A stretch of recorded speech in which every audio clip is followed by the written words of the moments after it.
गे सजनी लेके जैबो बजरिया गे, सुन गे सजनी लेके जैबो बजरिया गे, हाँ हाँ बजरिया गे।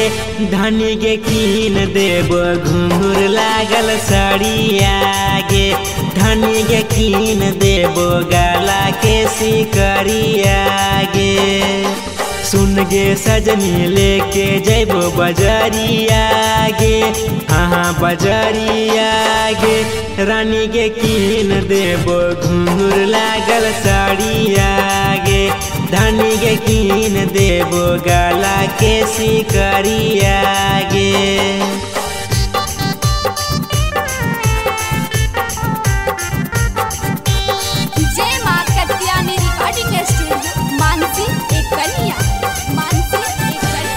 म्यूजिक बाय मुकेश रंगीला।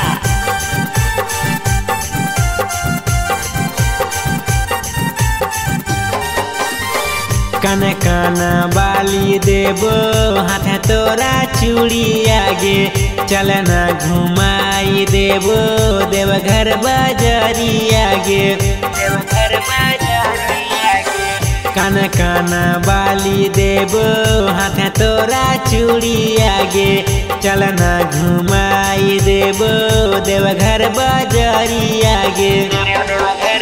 हिमीर देबो जियो वाला चोलिया गे, हिमीर देबो जियो वाला चोलिया गे, हाँ हाँ चोलिया गे।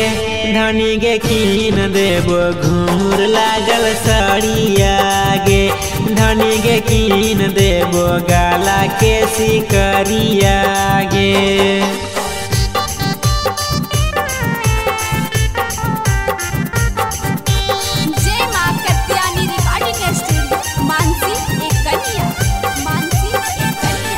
म्यूजिक बाय मुकेश रंगीला।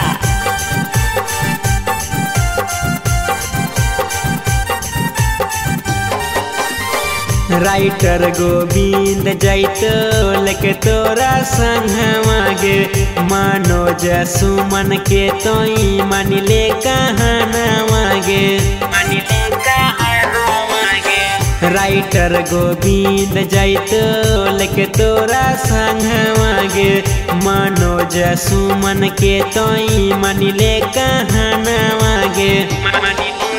साथे घुमाइबो महनपुर के हटिया गे, साथे घुमाइबो महनपुर के हटिया गे, हाँ हाँ हटिया गे।